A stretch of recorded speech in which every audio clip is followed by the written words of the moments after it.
미국 동부 맨해튼의 마천루 사이로 해가 지고 있었습니다. 한 마리 앵킴 회장은 창문 너머로 보이는 도시의 불빛을 바라보며 깊은 한숨을 내쉬었죠. 70이 넘은 나이에도 여전히 예리한 눈빛을 가진 그녀의 손에는 오래된 흑백 사진 한 장이 들려 있었습니다. 사진 속에는 어린 소녀가 한복을 입고 서 있었어요. 전쟁의 상흔이 남아있던 한국, 그 시절 고아원에서 찍은 마지막 사진이었습니다. 60여 년 전 한국 전쟁 직후 미국으로 입양되어 떠났던 그 땅에 다시 발을 디딜 날이 왔다는 게 믿어지지 않았죠. 회장님, 한국행 준비가 모두 완료되었습니다. 비서실장이 조심스럽게 말을 건넸어요. 한 마리는 고개를 끄덕이며 사진을 가슴에 품었습니다. 미국에서 수십 개의 기업을 거느리는 거부가 되었지만 정작 자신의 뿌리는 어디인지조차 제대로 알지 못했던 그녀였습니다. 이번 방문은 철저히 비밀로 진행하겠습니다. 언론에는 절대 알리지 마세요. 한 마리의 목소리에는 단호함이 묻어났어요. 화려한 환영식이나 비즈니스 미팅이 아니라 평범한 사람으로서 한국을 경험하고 싶었거든요. 인천공항에 도착한 한 마리는 평소와는 전혀 다른 차림새였습니다. 비싼 정장 대신 편안한 트레이닝복을 입고 명품 가방 대신 작은 크로스백을 메었죠. 거울을 보니 그저 평범한 할머니의 모습이었어요.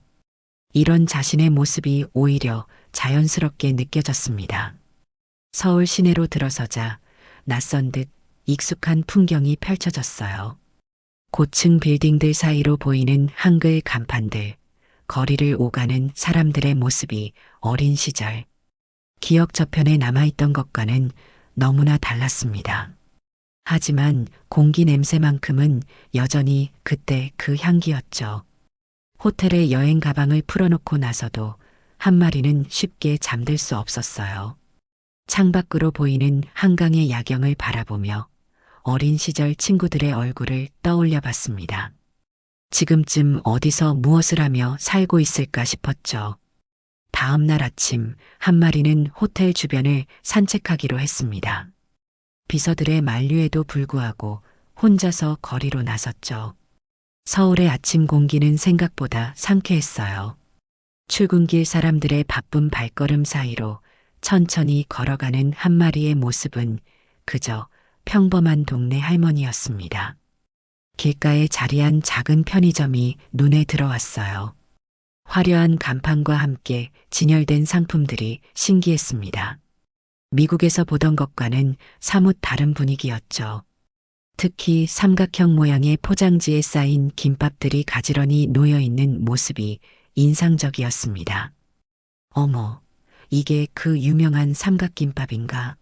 한 마리는 혼잣말을 중얼거리며 하나를 집어들었어요. 포장지에 적힌 한글을 읽으려 했지만 쉽지 않았습니다. 미국에서 살면서 한국어를 쓸 기회가 거의 없었거든요. 계산대 앞에서 한 마리는 당황했습니다. 바코드가 어디에 있는지, 어떻게 계산하는지 전혀 감이 오지 않았어요. 젊은 여성 직원이 다른 손님을 응대하는 모습을 보며 순서를 기다렸지만 막상 자신의 차례가 되자 어쩔 줄 몰라 했습니다. 혹시 도움이 필요하세요? 20살 남짓해 보이는 알바생 수진이 다가왔어요. 한 마리의 어리둥절한 표정을 본 수진은 자연스럽게 김밥을 받아들었습니다. 이거 정말 맛있어요. 저도 자주 먹거든요. 고마워요.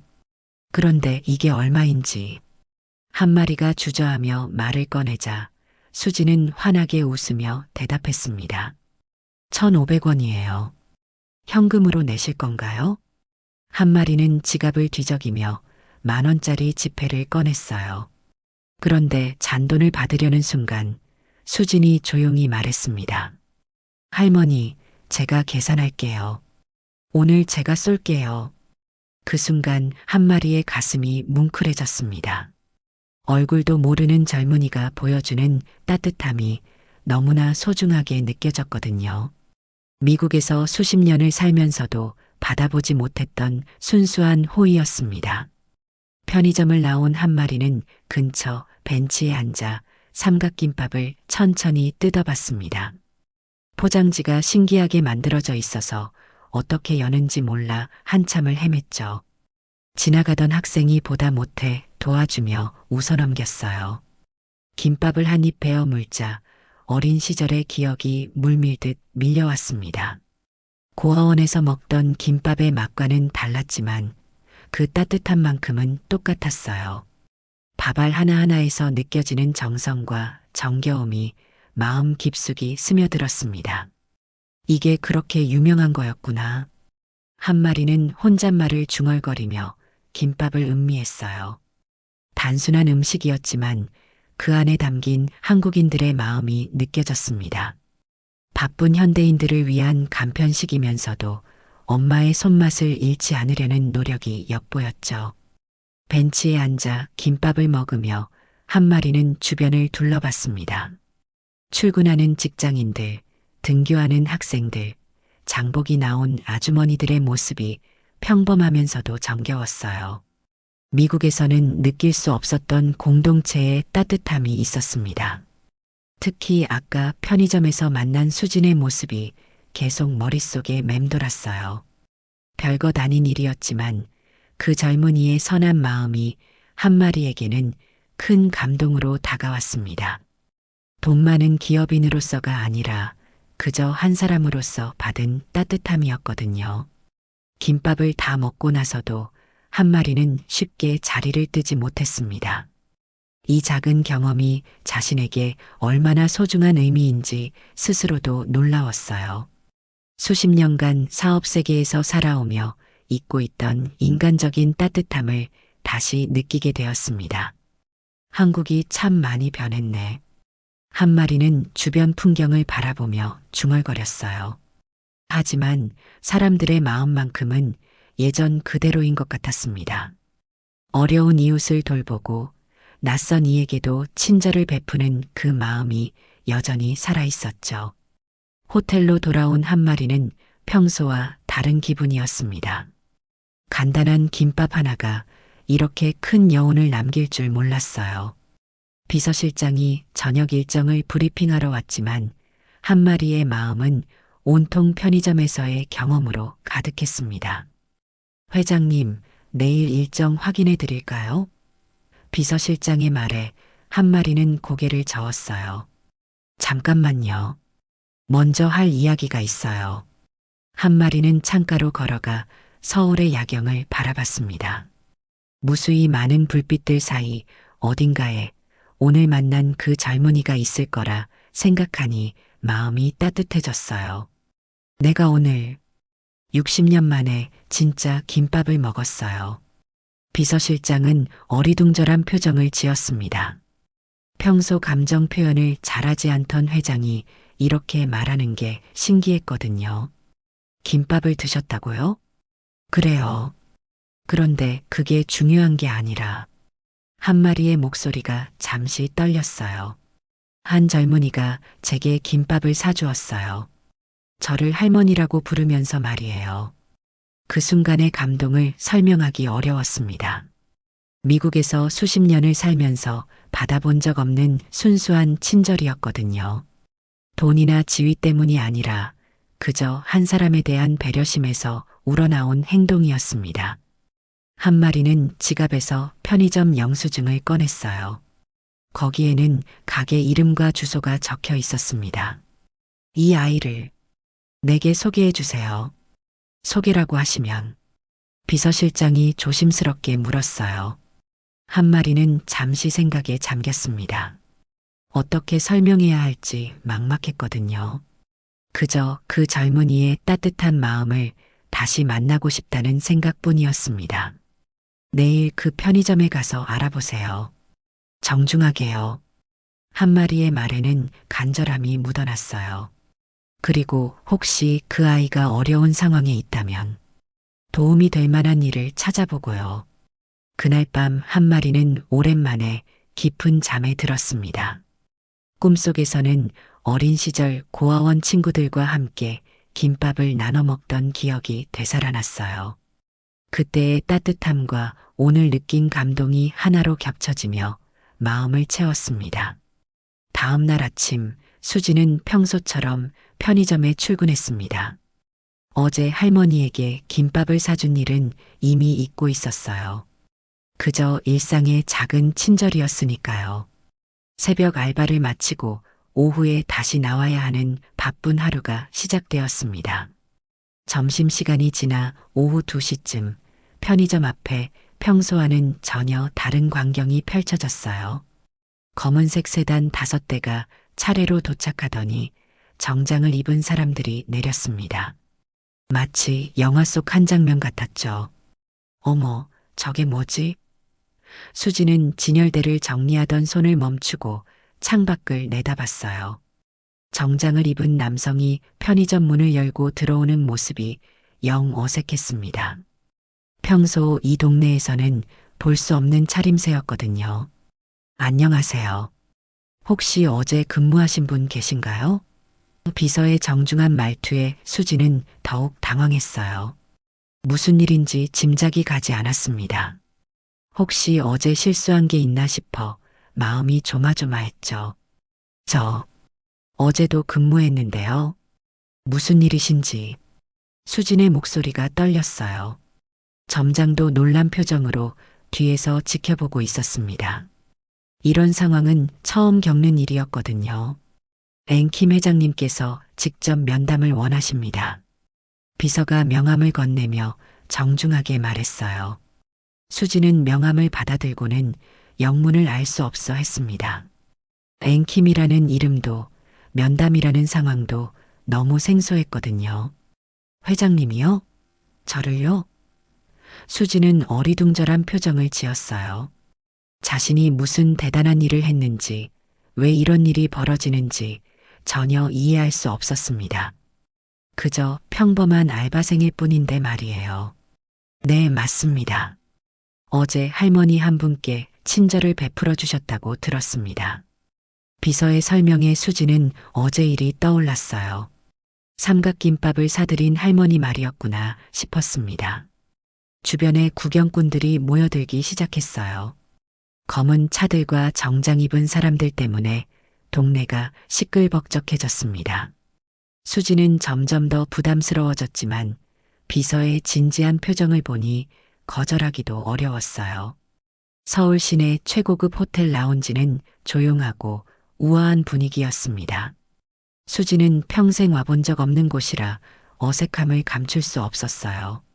샹들리에가 내뿜는 은은한 빛과 클래식 음악이 흘러나오는 공간이 마치 다른 세상 같았습니다. 한 마리는 이미 자리에 앉아 수진을 기다리고 있었어요.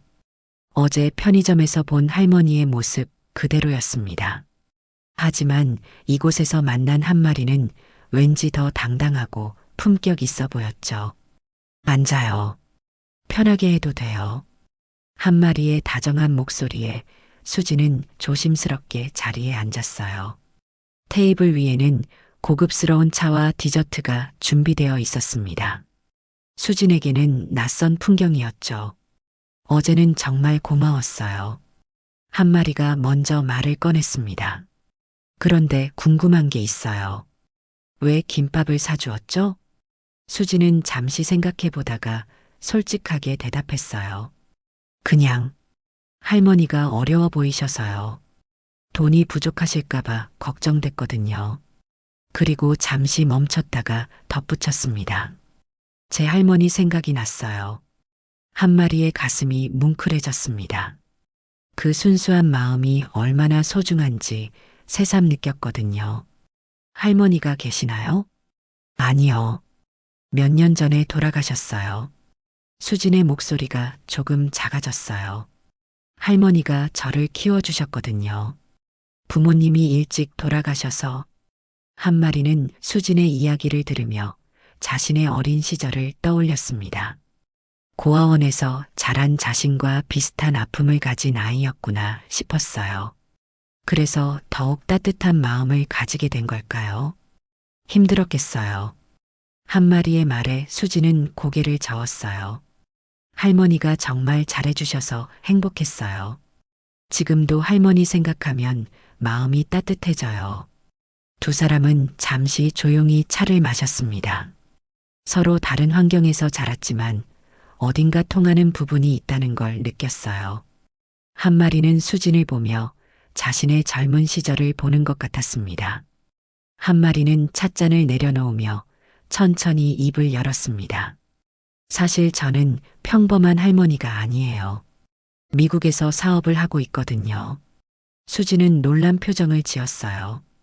어제 편의점에서 만난 할머니가 이렇게 대단한 분이었다니 믿기지 않았습니다.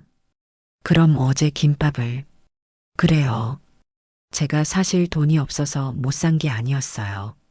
한 마리가 웃으며 설명했습니다. 하지만 당신의 마음만큼은 진짜였죠. 그게 저에게는 정말 소중했어요. 한 마리는 자신의 이야기를 들려주기 시작했어요. 한국에서 태어나 미국으로 입양되어 자란 것, 사업가로 성공한 과정, 그리고 이번에 고향을 찾아온 이유까지 모든 걸 털어놓았습니다.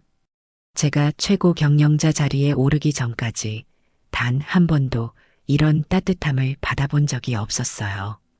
한 마리의 목소리에 진심이 담겨 있었어요. 항상 누군가 제게서 무언가를 원했거든요. 돈이든 지위든 기회든. 수지는 한 마리의 이야기를 들으며 마음이 아팠습니다. 성공한 사업가로 보이지만 내면은 얼마나 외로웠을까 싶었어요. 할머니, 아니, 회장님도 참 힘드셨겠어요. 그런데 당신을 만나고 나서 생각이 바뀌었어요. 한 마리가 수진의 손을 잡았습니다. 이런 따뜻한 마음을 가진 사람과 함께 일하고 싶어졌거든요. 수진은 갑작스러운 제안에 당황했어요. 함께 일한다는 게 저희 재단에서 장학 사업을 하고 있어요. 한국에 지부를 만들려고 하는데 당신이 그 일을 맡아주면 어떨까요? 한 마리의 제안은 진지했습니다. 어려운 학생들을 도와주는 일이에요. 당신의 따뜻한 마음이 꼭 필요한 일이죠. 수지는 너무 큰 제안에 말문이 막혔어요. 편의점 알바생인 자신에게 이런 기회가 올 줄 몰랐거든요. 제가 그런 큰 일을 할 수 있을까요? 할 수 있어요. 당신의 마음이 가장 중요하거든요. 한 마리는 확신에 찬 목소리로 말했습니다. 나머지는 제가 도와드릴게요. 몇 달이 흘렀습니다. 서울 곳곳의 편의점과 고시원, 대학가 주변에는 새로운 풍경이 펼쳐졌어요. 앵킴 재단 장학 박스가 설치되어 어려운 학생들에게 희망을 전하고 있었습니다. 수지는 이제 재단의 한국 지부장으로 일하고 있었어요. 처음에는 모든 게 어색하고 어려웠지만 한 마리의 든든한 지원과 격려 덕분에 점점 자신감을 얻어갔습니다. 무엇보다 어려운 학생들을 도울 수 있다는 보람이 컸죠. 장학박스 옆에는 수진의 사진과 함께 이런 문구가 적혀 있었습니다. 삼각김밥 하나로 사람의 온기를 배웠습니다. 간단한 문장이지만 그 안에는 깊은 의미가 담겨 있었어요. 한 마리는 정기적으로 한국을 방문해 수진과 함께 현장을 둘러봤습니다. 두 사람은 이제 진짜 할머니와 손녀 사이처럼 가까워졌어요. 서로 다른 환경에서 자랐지만 따뜻한 마음만큼은 통했습니다. 처음 만났을 때가 생각나네요. 한 마리가 편의점 앞을 지나며 말했어요. 그때 당신이 김밥을 사주지 않았다면 지금 이 모든 일들이 없었을 거예요. 수지는 환하게 웃으며 대답했습니다. 할머니를 만난 게 제 인생 최고의 행운이었어요.